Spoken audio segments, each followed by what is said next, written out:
Welcome to Wicked Nightmares Horror Stories. These are real events retold as haunting bedtime tales. Let's get into it. Frederick, Colorado. A quiet, suburban town where neighbors knew each other by name and crime was almost unheard of. It was the kind of place where kids rode their bikes down wide streets, and everyone waved when they passed by. Chris and Shannon Watts were the kind of couple people admired. Shannon was bubbly, ambitious, and active on social media. She often posted cheerful videos of her husband and their two little girls, Bella and Celeste, laughing, playing, and dancing around the house. They looked like the perfect family, full of love, stability, and success. Chris worked as an operator for an oil company, a dependable job that paid well. Shannon ran her own business from home and was known for her determination and drive. Their house, a neatly kept two-story home on Saratoga Trail, reflected the image they projected: clean, organized, full of warmth. From the outside, their life looked ideal. Neighbors saw them as a strong couple, affectionate and hardworking, always smiling for the camera. They had plans for the future, vacations lined up, and Shannon was even expecting their third child, a boy they planned to name Nico. But what no one saw, what no one could have guessed, was that behind those perfect family photos and cheerful posts, something dark was quietly growing. The smiles in those videos were real, but they were starting to fade. Because while Shannon was focused on holding her family together, Chris was beginning to drift away. It was the morning of August 13, 2018, the start of an ordinary summer day in Frederick, Colorado.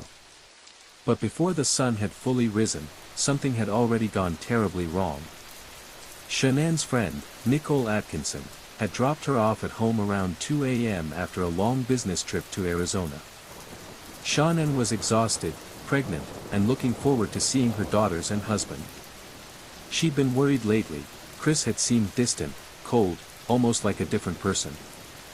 But still, she hoped that being home would make things feel normal again. By sunrise, the neighborhood was quiet. But as hours passed, Nicole began to sense something was off. Shannon always texted her first thing in the morning. She'd check in, talk about the kids, or mention how she slept. That morning, nothing. No messages. No posts. Not even a seen tick on her texts. At first, Nicole brushed it off. Maybe Shannon was resting. Maybe she was busy with the girls. But by 10 a.m., her unease turned to panic. Shannon had a doctor's appointment that morning, one she'd been anxious about, since it was for her pregnancy checkup. When she missed it, Nicole knew something was seriously wrong. She tried calling again. Straight to voicemail. Then she called Chris, no answer. By noon, Nicole couldn't take it anymore. She got in her car and drove straight to Shannon's house. The front door was locked. The car was in the garage.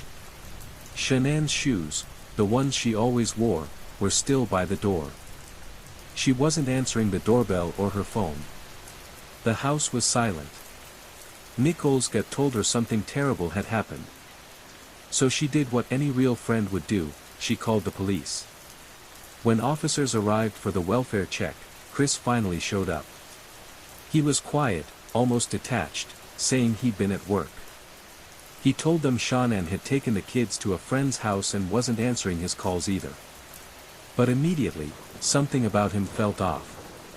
Police body cam footage from that day shows Chris pacing, crossing his arms, rambling about things that didn't matter, like how their relationship had been emotional lately or how Shannon had been stressed. He was oddly calm for someone whose pregnant wife and two daughters were missing. Inside, nothing looked out of place. No signs of struggle. But there were small details that didn't make sense. Shannon's purse was still there. Her phone was on the couch. Her car, with the girls' car seats still hadn't moved. Who leaves without their phone, purse, and car, especially with two little kids? Then came the moment that changed everything. A neighbor offered to show police his home security footage.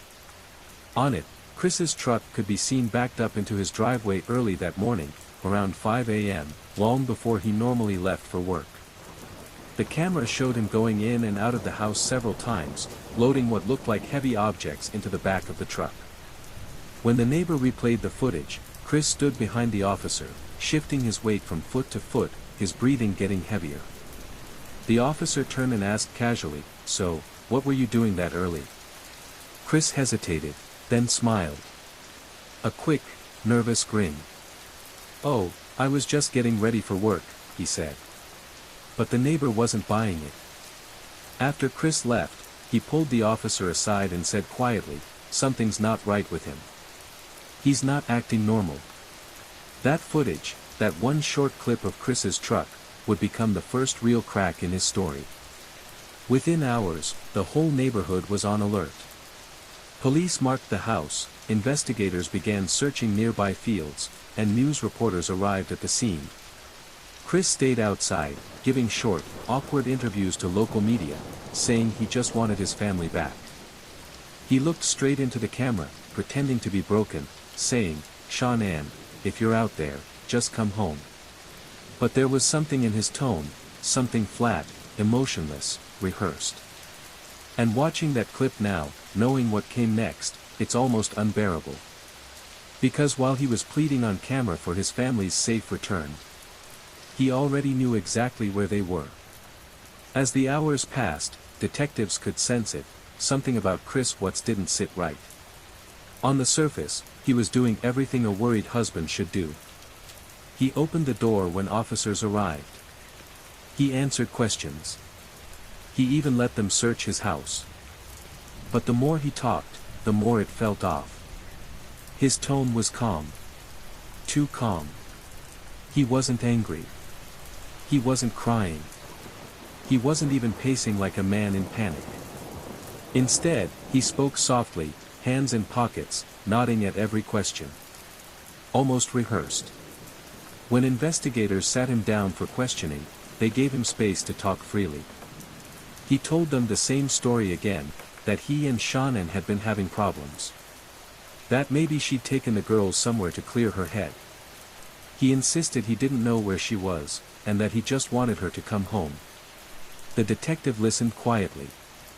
But they'd already seen the footage from the neighbor's security camera, the truck backing up to the garage before dawn, the way Chris was moving back and forth from the house to the driveway, loading something heavy. They knew he was lying. Still, they let him talk. Then came the moment that would shift everything. Chris agreed to take a polygraph test. The examiner, an experienced federal agent, asked him a series of simple questions. "Do you know where Shannon is?" "No." "Did you cause her disappearance?" "No." "Are you lying about the last time you saw her?" "No." When it was over, the examiner looked at the results and sighed. She turned to Chris and said, gently but firmly, "Chris, you did not pass the test." He sat there, silent. No outburst, no shock. Just a blank stare. Like a man realizing that his story had finally collapsed under its own weight. The investigator leaned forward. "This is the moment, Chris. Right now, you can start telling the truth." But he didn't move. He just stared at the table, his breathing slow and steady. Then, the detective brought in someone they hoped might break through, Chris's father, Ronnie. When Ronnie walked in, Chris's face softened for the first time that day. He looked like a scared child. He started to cry, quietly at first, then harder. His dad put a hand on his shoulder and asked, "What happened, son?" Chris whispered something, barely audible. The detective stepped closer. He said, "I told her I wanted to separate, she got upset. She hurt the girls. And then I lost it. I hurt her." The room went still. Detectives exchanged glances. The story didn't make sense. They'd seen this before, a suspect trying to shift blame after realizing the lie won't hold. But they didn't challenge him yet. They just let him talk. Chris described how he found Shannon after she hurt the girls. He said he reacted, that he lost control. His words were robotic, emotionless. But every sentence dug him deeper. Investigators left the room and watched him from behind the glass. His father sat there, still holding his head, disbelief written all over his face. The detectives knew the truth was far darker. They believed Chris had killed Shannon first, then his daughters. And that early morning, he'd loaded their bodies into his truck before heading to a remote oil site where he worked. But they needed proof. Within hours, the FBI and Colorado Bureau of Investigation joined the case. Cadaver dogs were brought to the Watts home. They alerted to the same spot in the living room, the one visible in the neighbor's security footage, near where Chris's truck was parked that morning. Piece by piece, the truth began to unravel. Chris's co-workers confirmed that he had gone to a remote oil field that morning, and he was there alone for hours. When investigators searched the site, what they found would shock even the most seasoned agents. Shannon's body was buried in a shallow grave nearby. The bodies of the two little girls, Bella and Celeste, had been placed inside two separate oil tanks. The scene was unspeakable. Back at the station, when confronted with the discovery, Chris didn't deny it. He didn't argue. He just nodded slowly and whispered, "I was scared. I didn't know what to do." This wasn't a crime of passion. It was a complete erasure of a family. And it all began the moment Chris Watts decided to trade the life he had, for the fantasy he thought he wanted. When the confession finally came, it didn't sound like an outburst of guilt or a cry for forgiveness. It came out quiet. Almost clinical. Chris Watts sat across from investigators, shoulders slumped, eyes fixed on the table. He spoke in short, flat sentences. No emotion. No struggle. Just cold, steady words that turned everyone in the room to stone. He admitted that he had killed Shannon. She was 15 weeks pregnant with a baby boy they planned to name Nico. And when she died, she was still wearing the outfit she had worn home from her business trip that night, the night she walked through the door for the last time. But it didn't end there. After killing Shannon, Chris turned his attention to the girls. Bella and Celeste. 4 and 3 years old. He smothered them, one after another, inside the same house where they had played, laughed, and begged him to read bedtime stories just days earlier. When the room fell silent, Chris just looked down and said, "I didn't know what else to do." He told investigators how he wrapped Shannon's body in a sheet, carried her down the stairs, and loaded her into the back of his work truck. Then he went back inside, where his daughters were still alive, confused, frightened, asking where their mother was. He put them in the truck too. The drive to the oil site took nearly an hour. That part of the confession made even the detectives stop writing. An hour. 60 minutes of silence, trapped inside that truck with their father and their mother's body. What went through his mind during that drive, no one will ever know. But when he arrived, he did something no parent could ever imagine. He buried Shannon in a shallow grave near a set of oil tanks. Then he took his daughters, one by one, and placed them inside those tanks, small openings meant for crude oil, not human remains. He sealed the lids and left. Then he drove to work like nothing had happened. When investigators heard this, some had to leave the room. Even for seasoned detectives, it was one of the most disturbing confessions they'd ever recorded. When the truth finally reached the public, it spread like wildfire. People across the country couldn't believe it. Neighbors who once waved to Chris on his way to work stood in shock. They'd seen the family on walks, heard the laughter of the girls from the yard. To them, the Watts family looked perfect, smiling family photos, cute social media posts, a happy home in the suburbs. Now all of that was gone, destroyed by the one person who should have protected them most. And as details came out, the story only got darker. Investigators uncovered text messages, deleted photos, and secret searches from Chris's phone. He had been having an affair with a coworker. He told her he was separated, that his marriage was ending. He even started planning a new life with her, new home, new future, no family. To make that happen, he had decided his own family needed to disappear. The timing was not random. Shannon had just returned from a trip where she told friends she felt something was wrong. She had been trying to save their marriage, texting him long messages begging him to be honest. She even scheduled a gender reveal party for their unborn child. But Chris was already gone emotionally. And in his mind, the only way out was to erase everything that tied him to the life he'd built. When the world learned that Shannon was pregnant at the time of her murder, public anger exploded. News channels ran the story for weeks. Comment sections filled with disbelief, outrage, sorrow. Candlelight vigils were held across Colorado. Strangers who had never met the family left flowers and stuffed animals outside the Watts home. The sense of betrayal was overwhelming. Chris had stood on camera, pleading for his wife and daughters to come home, even knowing they never would. He smiled through interviews, talking about how much he missed them, while their bodies were hidden miles away in an oil field. It wasn't just that he killed his family. It was the performance afterward, the lies, the calmness, the mask of a grieving husband. It was chilling to watch. Detectives would later describe the entire case as the perfect picture of duality, the mask and the monster. On one side, the loving father in photos, carrying his daughters on his shoulders. On the other, a man capable of total annihilation. In the end, the evidence spoke louder than his words ever could. The polygraph, the surveillance footage, the phone records, the GPS from his truck, the autopsies.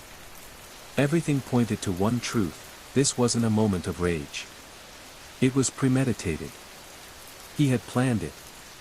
Step by step. When investigators asked why, Chris could never give a real answer. He said he just snapped, that he thought it would be easier this way. But nothing about it made sense. The Watts murders didn't just shock a community, they rewrote the definition of evil for an entire generation. Because this wasn't a stranger in the dark or a random killer on the news. This was a husband. A father. And that realization is what made the story so haunting. It showed how, behind a perfect smile, someone could hide the darkest intentions imaginable. By August 15, just 2 days after Shannon and the girls were reported missing, the illusion of Chris Watts, the calm, worried husband, started to fall apart. Detectives had gathered enough inconsistencies in his story to know something was off. They'd also received results from the polygraph test he had failed, badly. His behavior on camera, once seen as concern, now looked like control. Measured. Calculated. At first, Chris tried to act normal. He even agreed to interviews in front of his house, pleading for his family's safe return.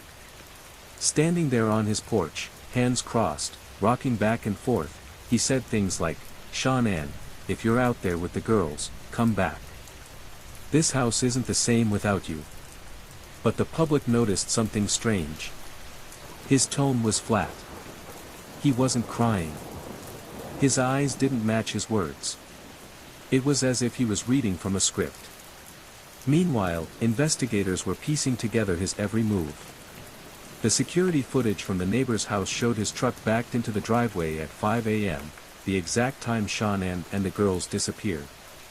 It also caught something else: movement. Chris was loading something large, multiple times, into the back of the vehicle. When police showed the video to the neighbor, the same neighbor who had recorded it, the man said something that would later send chills through the internet. He turned to the officer and whispered, "He's acting weird. I've never seen him like this." From that moment, the investigation turned inward. Every search warrant, every piece of evidence, pointed back to one person: Chris. That evening, he was arrested. Calmly. No resistance.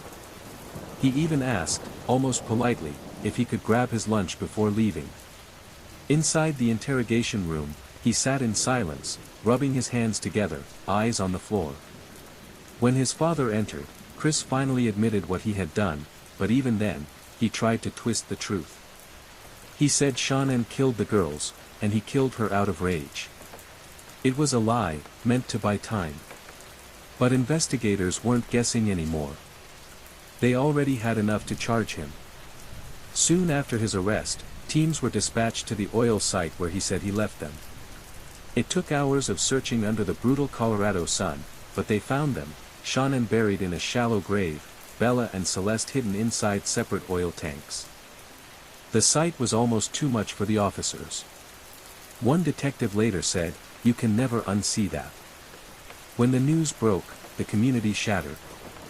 Crowds gathered outside the Watts home in disbelief. Candles. Flowers. Notes from strangers saying, "You didn't deserve this."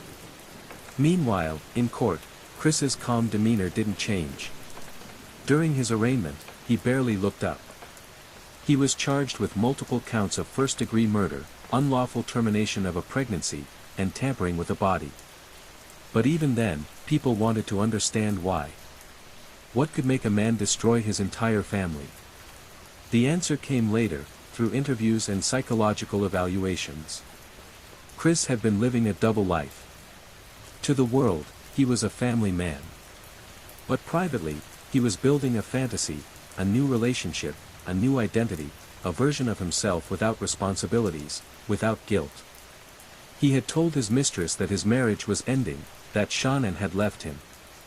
When she saw the news that his family was missing, she contacted police immediately. She was horrified. She told them she had no idea what he had done.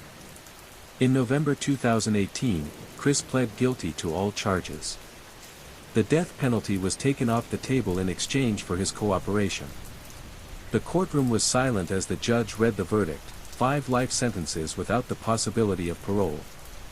Shannon's family sat just feet away. They listened, hearts broken, as the man they had once welcomed into their lives was led away in handcuffs. But the story didn't end there.